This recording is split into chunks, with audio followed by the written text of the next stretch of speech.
Alright, welcome to this new video. In this one we'll be talking about high spenders. We go over exactly what they are and who actually qualifies as a high spender and how we can actually treat high spenders to the extent where they are comfortable spending upwards of $50,000 in just 90 days, as you can see on the case study that I'm about to show you right now. So high spenders for us is always something that's extremely important because we see basically on any given account that we're operating in, the more high spenders we have, meaning people that are significantly contributing to the account's revenues, the better the account is actually being managed and the more comfortable people are spending money.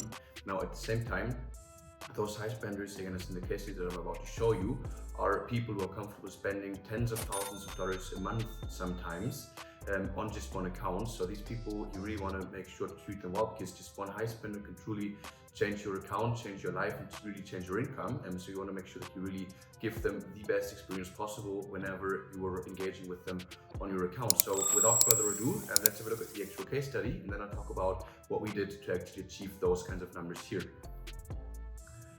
So, welcome to the actual account. Now I'll first give you a quick rundown. So this account, and I can refresh here. Alright, just so you can see that this account has been having some good revenues overall. Now unfortunately my Lumbar, there we go, is hiding this part here. So for the last 30 days in that account, the overall revenues were 48 net and 60 gross. So that's not bad. You can see it's a little bit less than before, and I can also show you in just a second here why that is the case. It's a 0.18% account, so fairly decent. And yeah, if we look at the revenue distribution here, we can see that the revenues are quite consistent.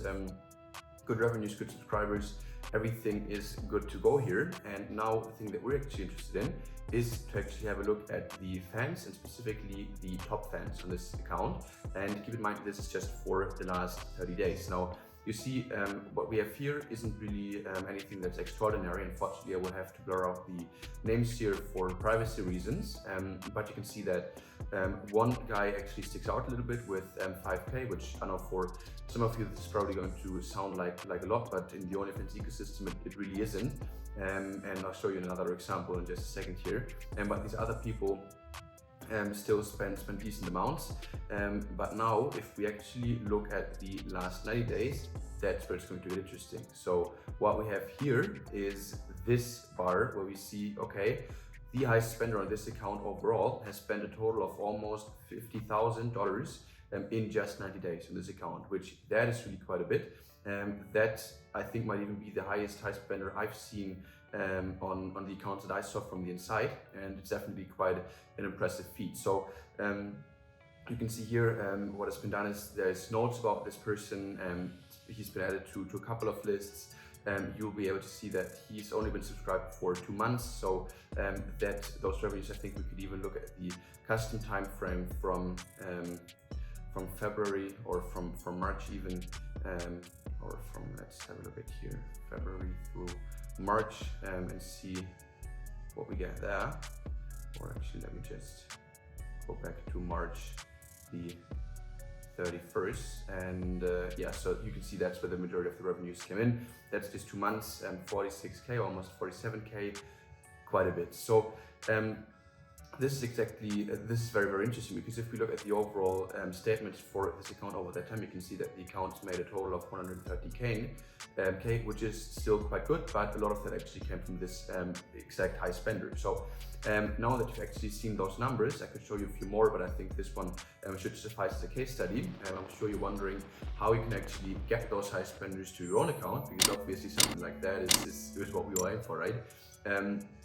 Now, let's say you are managing the account on your own, then this will get a little bit is going to be a little bit easier perhaps. And I know from experience that from talking to many agencies, that many agencies actually struggle with creating high spenders. So if your account is currently managed by an agency and you see that there's no real high spenders in your account, chances are the chatting isn't quite congruent. So whenever you have multiple chatting on the account, because obviously that's what agencies are doing, because we want to cover the accounts for the highest time spent possible, and they're not getting any high spenders, then that might be a clue as to them not being able to have a congruent conversation and a congruent experience for the fans on your account, which obviously isn't a good sign. So in the end, it really comes back to building good connections with your high spenders. What really helps with that is to actually utilize storylines.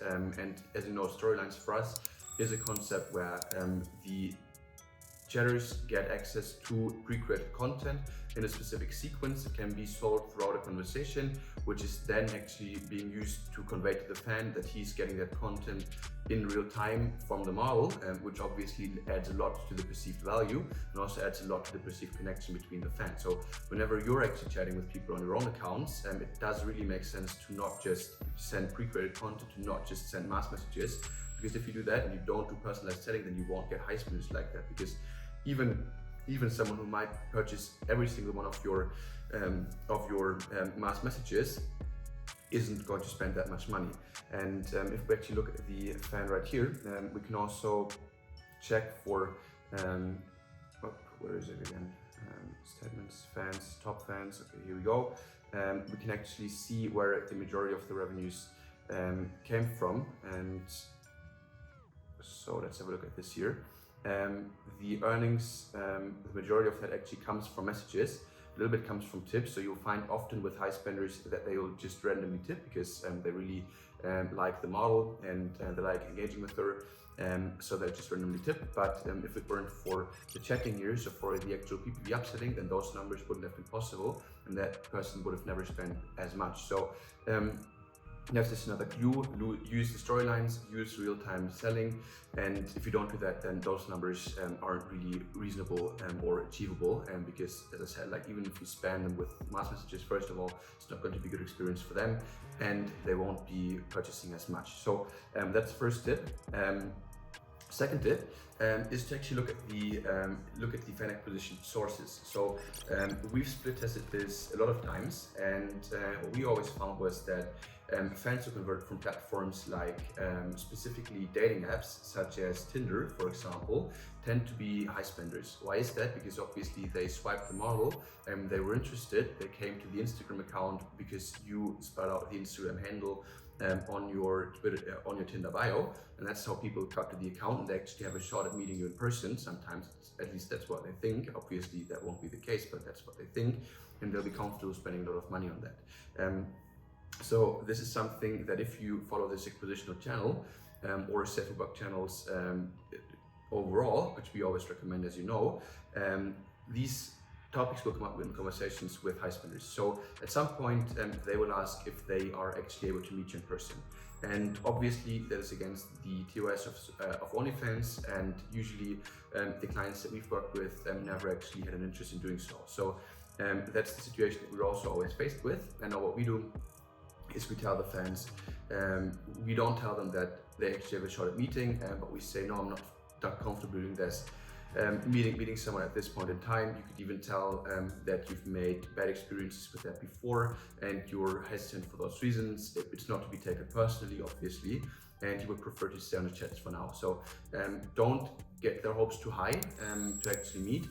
Because if you do that and if you always just delay them, then they'll get upset. It's much better to just drag them along and always allude to maybe meeting them in the future, while never explicitly saying that you will, because again, that would be against the TOS anyways, and probably you don't have an interest in that. But just doing that is a much better way to actually navigate those conversations, because from my experience, that will just naturally come up, and it's always best if you have an immediate response that you can just give in those conversations, specifically for high spenders. Now, as I already said, this account is obviously agency managed, and here it's extremely important that the team communication between the chatting team is absolutely on point. Because if it's not, then the fans will notice. If it's not congruent, if there's different chatting styles, if there's references that are being made to previous conversations, and the current chatter is not able to kind of follow up with that, this is very bad, and people will notice that and they will leave, because some people at this point are already a bit suspicious of accounts not being run by the models themselves, but rather being agency managed. And if the chatting really isn't on point, then yeah, it's just a telltale that this is probably what's going on. And again, they're spending for the personal touch, for the personal interaction, and if they think that they're not actually interacting with the model, they won't like it, they'll leave, and that's just obviously shame. Now, what else do we have? I took some notes here. Another big topic is custom requests. So for those of you who might not know what a custom request is, basically that's where a lot of the tip revenues actually also come from those high spenders. It's whenever they tell you, okay, they want one specific kind of video or one specific kind of image that you will need to create specifically for them. Those might sometimes also involve things that are a bit special. So for example, involving their name. So either saying their name, writing their name, something like that. Just it's very much personalized to them, so that they actually ask them in order to create that. Now, those custom requests are always paid upfront, usually by using tips. So just using the OnlyFans tipping function, you can set a price. They will tip it through the chat. Then that custom request is going to be created. Now, especially for high spenders, it's absolutely vital that those custom requests absolutely need to be created very, very quickly, basically as quickly as you can, because the longer you keep them waiting, the less appreciated they feel and the more likely they are to get the custom request from another creator. So you don't want that to happen. Again, one thing that agencies also need to be aware of, if the creators are very slow with the custom requests, the chatters will always need to navigate the conversations where that comes up. It's a bit of a struggle, and so in any case, always create those custom requests very quickly. That's going to lead to many more custom requests being paid for and asked for, and it just leads to a much better interaction and to building a much better rapport with the actual fans. So just always keep that in mind. Video calls can also help. So video calls are another kind of custom request, if you want to call them that. So just hopping on a Skype call with them, hopping on a Snapchat call with them, and that could, for example, work. I do not recommend actually handing out your phone number, because that way you will kind of move the conversations away from OnlyFans. You will not be able to monetize them as good anymore. So never hand out your phone number. I guess that could even be a tip on its own, but never hand out your number. Always keep the communication on OnlyFans, because that's where you can actually monetize. And if they once have access to your phone number, that's just where the communication is going to go. They'll feel it's much more personal, and you can't monetize them anymore. So basically everything else is in vain now. And we don't want that to happen. So just keep your phone number to yourself. Do those calls either on Skype or on Snapchat, and just do that. Have them be paid up front, talk to them, and make them feel special.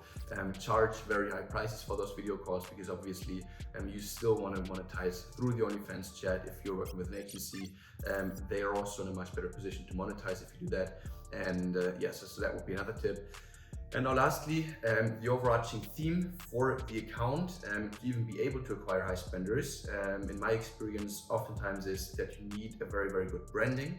You need to have some kind of a USP. You need to have a value proposition that actually makes people interested in you in the first place. So if you're just a random creator doing the random kind of stuff and you don't really have a branding, so your branding could, for example, be that you're into gaming, you're into Harry Potter, you're a football fan, you're the office girl, you're a delivery girl for a fast food chain, you're a masseuse. It could be any kind of occupation. It could be a stewardess, it could be a nurse. Like, all of those things add really a lot of depth to your personality. You can even mix those, and for example, you could be a nurse that's into anime and rides motorcycles at the weekend, for example. That would be a very congruent branding. If you can even match that with things that you're actually interested in, that helps a lot, because if those conversations come up, if you run into someone who's also interested in that, you can really talk to them about it, and it's just not as draining for you. If you're still active in the chats, again, I always recommend, once your account makes 5 to 10K a month, specifically if a lot of that does come from subscriptions, it does make a lot of sense for you to actually reach out to an agency, and they will be able to help you a lot more with those kinds of things, and actually streamline the approach a lot. But before that, if you do that on your own, you can already work on the facets of your personal brand and just leverage that to really just be in a great position to actually monetize. And with that being said, that's pretty much my take on high spenders. I talked about it a little bit more in the accelerator program, but this is just an overarching theme. Again, this account specifically, one high spender accounted for close to 35% of all revenues for the past 60 days, which is very, very substantial, and spent almost 50K during that time. And if you also want to get those high spenders, follow these tips, follow those steps, and that's going to get you in a good position where you're much more likely to actually acquire those high spenders and be able to monetize them to the extent where, this account monetizes its high spender here.